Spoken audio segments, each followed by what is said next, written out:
எடையை குறைக்கணுங்களா இல்லை உடல் எடையை கூட்டணுமா? எல்லாத்துக்கும் ஒரே ஒரு தீர்வு தாங்க. பொன்னாங்கண்ணி கீரை பொரியல் சாப்பிட்டீங்கன்னா இது நடக்கும். Welcome back to Neelnila entertainment. இன்றைக்கி அந்த பொன்னாங்கண்ணி கீரையை வச்சு ஒரு பொரியல் தாங்க செய்ய போகிறோம். வாங்க எப்படி ஈஸியாக செய்யுது வீடியோக்குள்ளே போகலாம்.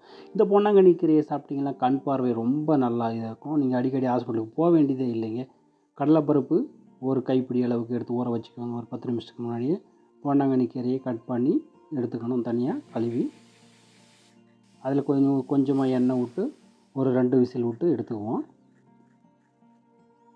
இந்த பொன்னாங்கண்ணி கீரையில் எல்லா சத்துக்களும் இல்லைன்னு சொல்லலாம்.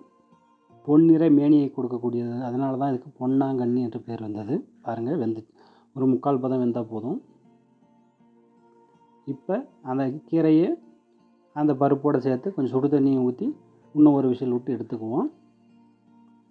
பொன்னாங்கண்ணியில் அவ்வளோ சத்துக்கள் இருக்குது. இதில் பொன்னாங்கண்ணியில் 4-5 வெரைட்டி இருக்குது. கொஞ்சமாக உப்பு சேர்த்து வேக வச்சு எடுத்துக்கலாம். ஒரு வாணலியில் ஒரு 3 ஸ்பூன் எண்ணெய், கடுகு, உளுத்தம்பருப்பு, கடலைப்பருப்பு,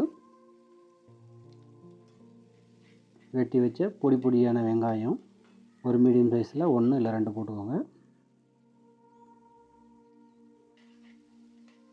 வெங்காயம் கொஞ்சம் நல்லா வதங்கணும். பெருங்காயம் சேர்த்துக்கோங்க, ரொம்ப நல்லது. கூடவே இரும்பு சத்து நிறைந்த கறிவேப்பிலை ஒரு கைப்பிடி போட்டுக்கோங்க. மிளகாய் தூள் 1 ஸ்பூன் போட்டுக்கோங்க காரத்துக்கு.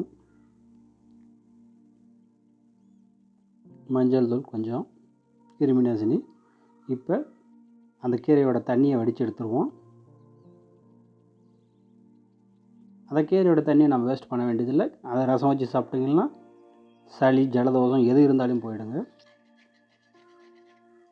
இப்போ அந்த கீரையை சேர்த்து வதக்கி எடுத்துக்கலாம்.